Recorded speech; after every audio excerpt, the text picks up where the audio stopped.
E começa agora o nosso espaço de saúde na TV e na internet.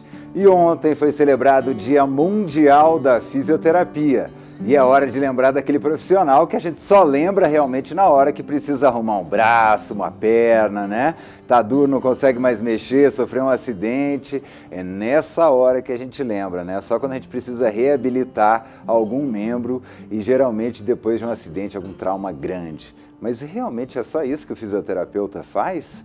É muito mais do que isso e hoje a gente vai descobrir realmente qual é a área de atuação tão grande desse profissional que a gente só lembra na hora que a gente realmente precisa arrumar alguma coisa. Mas será que é só para arrumar ou será que dá para prevenir também com fisioterapia? E pode entrar que o consultório já está aberto.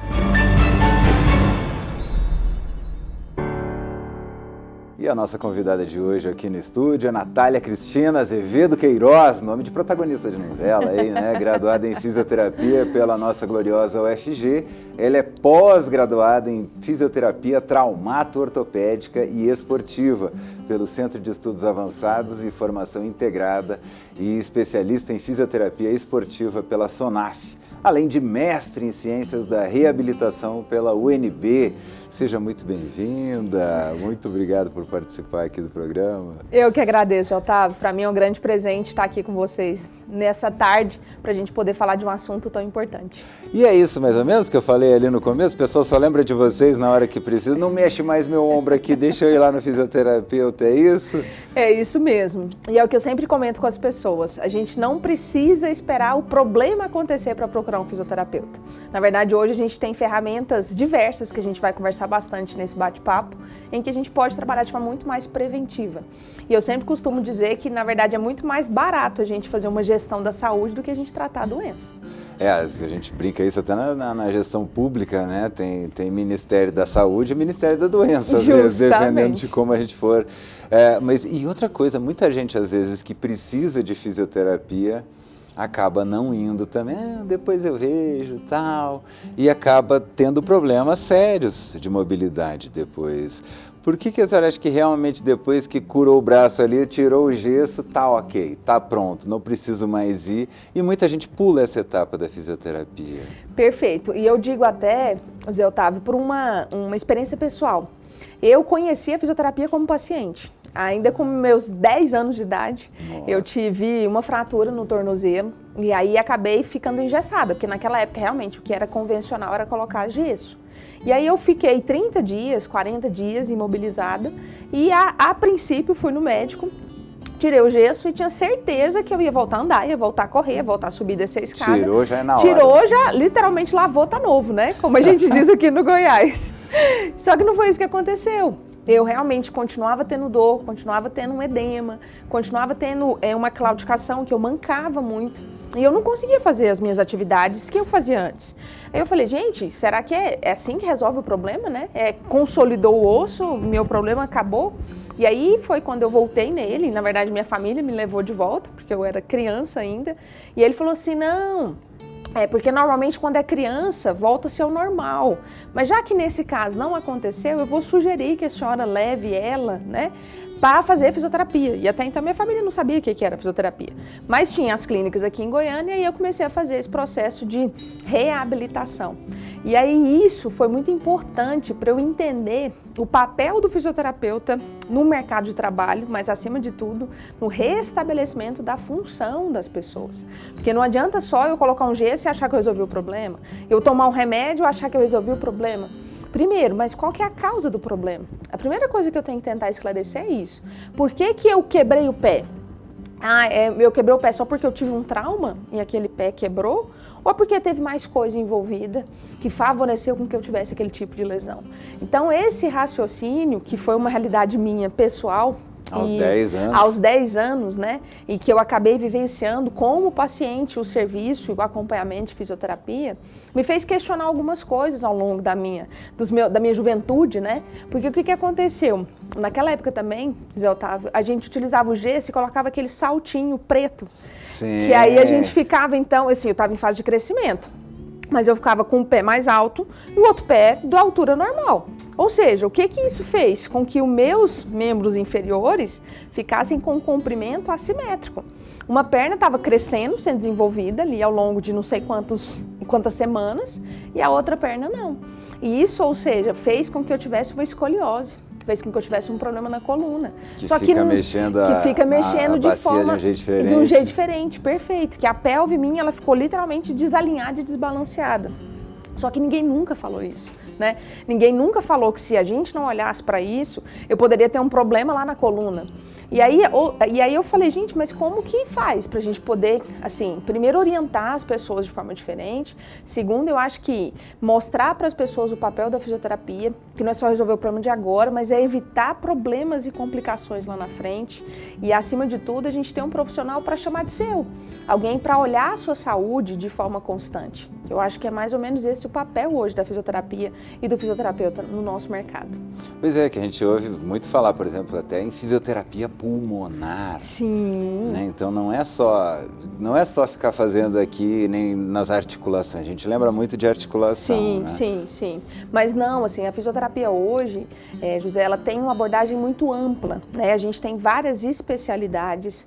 E a gente olha para todos os lugares. Estou gostando muito dessa imagem que vocês estão colocando aqui agora, porque assim, essa imagem deixa muito claro, aqui, essa imagem aqui no centro, de que eu tenho osso, né? Eu tenho um monte de vaso sanguíneo, mas olha aqui, eu tenho intestino. Eu tenho um monte de órgãos aqui nessa parede abdominal, eu tenho pulmão. Quer dizer, será que se um quadril não estiver funcionando bem, será que esse intestino vai ter uma circulação eficiente? Será que se eu não respiro de forma adequada e não respiro com a capacidade que eu poderia, será que eu vou ter uma coluna que se movimenta de uma forma adequada? Então, quer dizer, hoje a fisioterapia não olha só para os músculos e não olha só para os ossos. Essa fisioterapia, ela precisa olhar para a pessoa. E a pessoa, ela tem um monte de sistemas que precisam estar em equilíbrio. Sistema digestivo, sistema respiratório, sistema circulatório, sistema nervoso. Então, o papel hoje do fisioterapeuta é ter essa atenção mais ampla e mais completa em relação à saúde das pessoas. E além de, né, a gente fala de uma clínica de fisioterapia, uma clínica de reabilitação, a gente tem aqui o CRER, né, que é uma referência. Uhum. Mas você tem fisioterapeuta no hospital também. Com certeza. Né? Hoje, assim, na verdade, o fisioterapeuta é um profissional que complementa uma equipe multidisciplinar, né, nesse processo de assistência ali em saúde. Então, a gente tem os fisioterapeutas que estão no hospital, estão também no ambulatório. Hoje, a gente tem os PSFs, né, os postos de saúde, e é obrigatório com que se tenha um profissional da fisioterapia para acompanhar esse cliente, esse paciente, ao longo dos anos, porque também não é só naquele momento que ele vai ser acompanhado. E isso dá para nós uma clareza do nosso papel, até como você disse anteriormente, de prevenção. Ah não, eu tenho um processo de envelhecimento, que todos nós queremos envelhecer, porque ninguém quer morrer novo. Mas espera aí, porque eu tô velho, eu tenho que ter dor?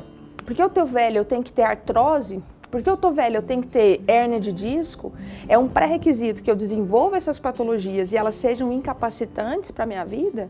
E na verdade não é. Na verdade, se eu tiver uma assistência de um profissional que vá direcionando com que você, o seu corpo, dentro das suas características, mantenha-se na sua funcionalidade, na sua força, no seu equilíbrio de forma geral, a gente evita muita complicação lá na frente. E o que você falaria justamente para quem está entrando na terceira idade, né, e para ter uma qualidade de vida? A gente fala, é a melhor idade, depende para quem, Depende para quem. Então, como é que a gente pode realmente fazer com que a terceira idade seja a melhor idade?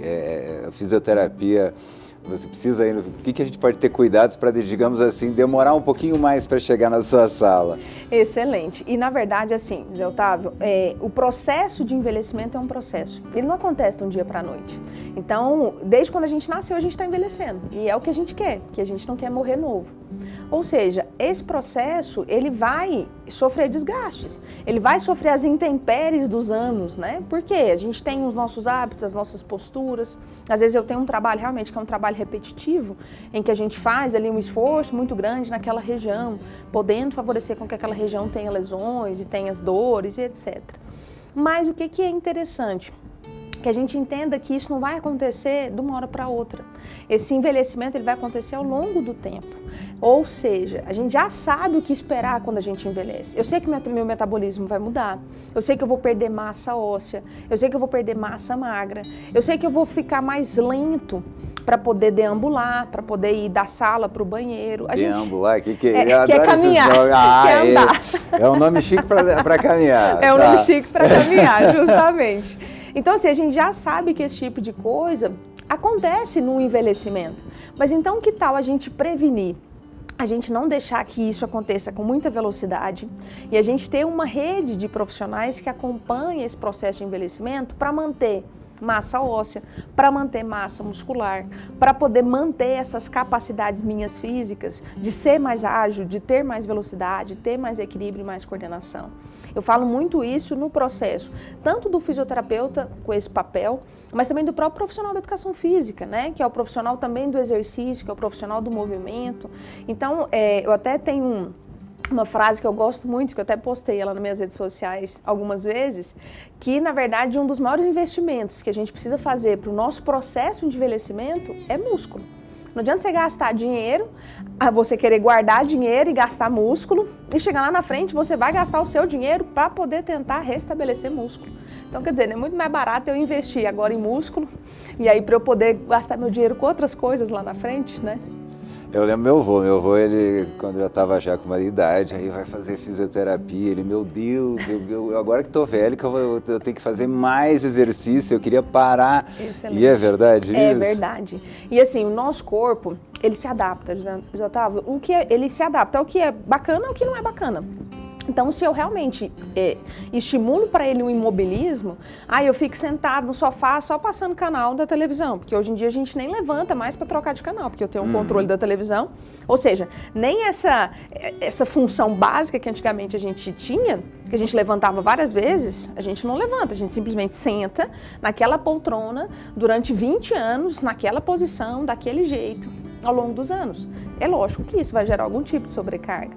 Então, quer dizer, eu preciso estimular esse corpo para que ele tenha as suas capacidades mantidas ou melhoradas, independente da idade. Mas ele precisa ser estimulado. Se ele não for estimulado, ele vai começar a ficar na zona de conforto. Ele relaxa, a musculatura relaxa, ela para de ser funcional. Consequentemente, a gente vai perdendo a eficiência desses músculos para estabilizar uma coluna, para estabilizar um joelho, para poder me dar força para subir uma escada, para conseguir pegar um peso, né? Então, isso tudo realmente, ele precisa ser priorizado ao longo dos anos. E, de acordo com que a gente estimular esse corpinho, é o jeito que esse corpinho vai responder a cada um de nós. E tem uma coisa que me chama a atenção também, antigamente, qualquer coisinha no joelho, cirurgia. Qualquer coisinha na coluna, cirurgia. Perfeito. Hoje, qualquer coisinha no joelho, fisioterapia primeiro. O que antes era cirúrgico Excelente. E acabou se tornando, digamos assim, a área do fisioterapeuta? Não precisa cortar isso aí não, Excelente. Vamos arrumar aqui. Excelente, Otávio. E assim, como eu disse, nós seres humanos somos muito imediatistas. A gente quer tomar o remédio e resolver todos os nossos problemas. Só que não é assim que o nosso corpo funciona. Que pena. Por quê? E aí, assim, vou puxar um pouquinho na história, né? Gente, nós somos animais. Nós somos nada mais que nada menos que a espécie humana. Nós só sobrevivemos porque a gente tinha, primeiro, cérebro, que a gente pensava, e segundo, que a gente tinha capacidade física para fugir de um leão, para não ser comido, para a gente conseguir caçar, para poder ter alimento para mim e para a minha prole. Então, assim, nós só sobrevivemos porque nós tínhamos algumas características ao longo de milhares e milhares e milhares de anos. Isso é básico. O que eu quero dizer? Você acha que naquela época a gente tinha um trauma? Como é que a gente respondia esse trauma? Gente, a gente se adaptava. Não, porque eu quebrei a perna. Você ia deixar de comer porque você quebrou a perna? Você ia deixar de subir, esconder numa caverna para você e seus filhos não serem engolidos por um urso porque você estava com a perna quebrada? Não, você ia dar um jeito de fazer aquilo, independente de. E o seu corpo ia se adaptando. Porque a partir do momento chegava um ponto em que, mesmo que aquilo ali tivesse tido uma fratura, aquilo ali ia consolidar de um jeito que você ia tentar manter suas funções. Então, de novo, nosso corpo se adapta. O que é a realidade nos dias de hoje? A gente vem de uma sociedade com o nosso modelo que a gente chama de biomédico. O que é o modelo biomédico? O modelo em que o médico é o centro de todo o tratamento em saúde. Esse médico ele é responsável por um diagnóstico clínico, diagnóstico da patologia. Ah, essa pessoa teve uma artrose, essa pessoa teve uma fratura, essa pessoa teve uma lesão de um menisco, de um ligamento, já que a gente estava dando o exemplo do joelho. Ok, mas o que isso, essa lesão, esse trauma, ele vai gerar na vida daquele indivíduo? É essa a pergunta. Então, o que isso vai mudar a vida dele? Uai, talvez não mude em nada. Talvez essa lesão do ligamento, o corpo dele vai se adaptar, mesmo na ausência daquele ligamento, e ele vai continuar tendo uma boa estabilidade daquela articulação, daquela estrutura. Opa, talvez aquela fratura ali vai consolidar e às vezes ele nem viu que quebrou. Quando ele vê lá na frente, de repente ele faz um exame. Uai, você lembra que você teve uma fratura aqui? E as pessoas às vezes nem sabem que tiveram uma fratura na infância, na adolescência ou até na vida adulta. Ou seja, a gente foi caminhando desse modelo biomédico. Hoje estamos inseridos no modelo biopsicossocial. Quando a gente fala desse modelo biopsicossocial, a gente entende a saúde de uma forma mais ampla. Por quê? Primeiro que eu preciso estar com a parte biológica boa, os meus sistemas, como a gente disse anteriormente. Ele tem que estar bom, o intestino, o sistema circulatório tem que estar bacana, o sistema ósseo tem que estar bacana. Beleza, mas nós somos seres humanos, nós somos seres que pensamos, que a gente tem toda uma saúde mental que está envolvida e que eu sei que uma cirurgia para mim hoje, ela muda totalmente a minha vida, porque eu estou operado, de repente eu tenho que parar de dirigir. E aquilo vai me deixar estressado, e aquilo vai me deixar a pé da vida, porque é conta chegando para pagar. Então, assim, qual que é o custo-benefício daquele cenário? E outro aspecto é o social. Nós somos seres que vivemos em comunidade. A gente gosta de participar, né, de ambientes com outras pessoas. Ou seja, o impacto de uma lesão, de uma cirurgia na vida de uma pessoa, ele é imenso. E ele é algo muito individual. Mas a gente sabe que isso é um impacto muito grande. Para a gente chegar no ponto de ter que chegar nesse aspecto, é porque tem que ser um negócio muito sério para realmente falar assim, não tem mais nada que seja feito. O único jeito para você é fazer uma cirurgia. Mas, de novo, a cirurgia não resolve as suas capacidades físicas. A cirurgia resolve uma lesão de um menisco, uma lesão de ligamento. Quem vai devolver para você qualidade de vida, bem-estar e funcionalidade é o fisioterapeuta, é o profissional da educação física. Então, assim, a gente teve uma transição ao longo dos anos, Otávio, muito grande em relação ao que é a responsabilidade de cada um e como que essas dores, essas lesões, elas impactam na vida das pessoas.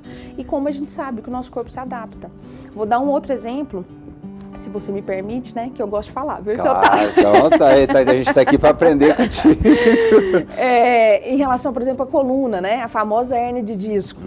Na verdade, a maioria das pessoas não tem uma hérnia propriamente dita. A maioria das pessoas tem uma sobrecarga na coluna, que tem um abaulamento ali naquela região, porque essa coluna está recebendo uma carga muito... Abaulamento, fala então, é como se fosse assim. Isso, é porque eu falo assim, coluna, gente, é igual uma viga, um pilar de uma casa. Coloca lá para nós, Mateuzinha, a coluna. Né? A coluna nossa. Mas hoje eu queria descobrir também o que é o tal do menisco. Gente, aqui a gente tem nessa figura aqui do meio, a gente tem a nossa coluna, né? Perfeito. Ela não é retinha. Ela não precisa ser, na verdade não deve ser. Ela tem as suas curvaturas que são fisiológicas. Aqui na lombar a gente vê que a gente tem uma curva que a gente chama de lordose. Aqui, isso. Né? Aqui no sacro, aqui tá vendo? A gente tem a curva que é a cifose. Aqui na minha torácica a gente tem também uma cifose e na minha cervical a gente tem de novo uma curva para dentro, que é a lordose. Muitas pessoas, Otávio, não têm essas curvaturas mantidas. Em vez de estar, entre aspas, tortinho, o negócio está reto. Isso acontece demais, principalmente aqui na região da lombar. Então, ela tinha que estar uma curvinha para dentro e ela está mais reta. O que facilita? Com que a carga que esse corpo está segurando, e essas curvaturas, elas existem para dissipar essa carga da forma mais eficiente possível, a gente não consiga fazer isso. Então, essa carga, ela vai ser maior numa determinada região, porque aquilo ali deveria estar mudando o eixo de equilíbrio. E, de repente, eu não tenho essa mudança. De repente, eu tenho um negócio que está retão. Ou seja, a carga vem axial e ela vem mais sobrecarregando uma região específica. E aí, o que acontece? A gente tem as nossas vértebrazinhas aqui, e aí, entre essas vértebras, nós temos o disco intervertebral, que é como se fosse o babaluzinho, que eu brinco, né? Que a gente tem o caldinho do babalu, se ele tiver espremido. Aquele chiclezinho, chicletezinho. Borrachudinho por fora e tem um líquido por dentro. Então, se aquilo ali for espremido de forma assimétrica, favorece com que eu tenha realmente o surgimento de um abaulamento que pode facilitar o surgimento de uma hérnia de disco. Que é realmente aquele caldinho, ele sair para fora. É um pleonasmo, mas é bem isso mesmo. Só que o que acontece? O nosso corpo, ele pode reabsorver isso à medida que eu tiro uma sobrecarga. Então, se eu equilibrar as forças dos músculos, eu posso fazer com que essa região, mesmo que anatomicamente ela está mais retificada, e ela deveria ser tortinha e ela não é, mas a musculatura pode absorver esse impacto, ou ser treinada para absorver melhor esse impacto, e aí a gente acaba, show, aí a gente acaba facilitando... Aqui o babaluzinho. Aqui o babaluzinho. Então, aqui, dependendo da situação, eu posso facilitar com que essa carga que esse babalu está segurando, a gente equilibra mais as forças, não vai ser só a coluna que vai ter que segurar o impacto, o músculo consegue segurar o impacto, e aquilo ali que saiu para fora, ele vai ser reabsorvido. Então, quer dizer, 95% das hérnias de disco que a literatura traz para nós de referência não são cirúrgicos. Eles conseguem ter uma repercussão positiva com um processo de reabilitação adequado. Aqui ele já mostra a raiz nervosa, né? Porque aqui eu tenho as vértebras. Então, se esse caldinho babalu sair para fora, é um pleonasmo, mas para a gente entender, esse caldinho aqui, ele pode espremer essa raiz nervosa e favorecer aquela famosa dor do ciático, que é aquela dor irradiada. Mas isso, gente... Pode começar a mandar as perguntas. Todo mundo, quando fala em ciático, quando fala não tem quem consiga responder. Porque então ele aperta aqui. Isso. Jogou aqui, ele aperta. Ele começa a comprimir, e a raiz, ela comprimida, ela vai começar a ficar irritada. E aí aquilo vai gerar um processo inflamatório, aquilo vai gerar dor. Mas, de novo, a culpa é da coluna? Não é, de Otávio. Porque, na verdade, a pessoa nasceu com aquela anatomia diferente e... a musculatura que deveria estar responsável pela absorção de impacto junto com esse babaluzinho, a musculatura está dormindo, a musculatura não está trabalhando. Então, é uma série de fatores que estão associados àquilo surgindo.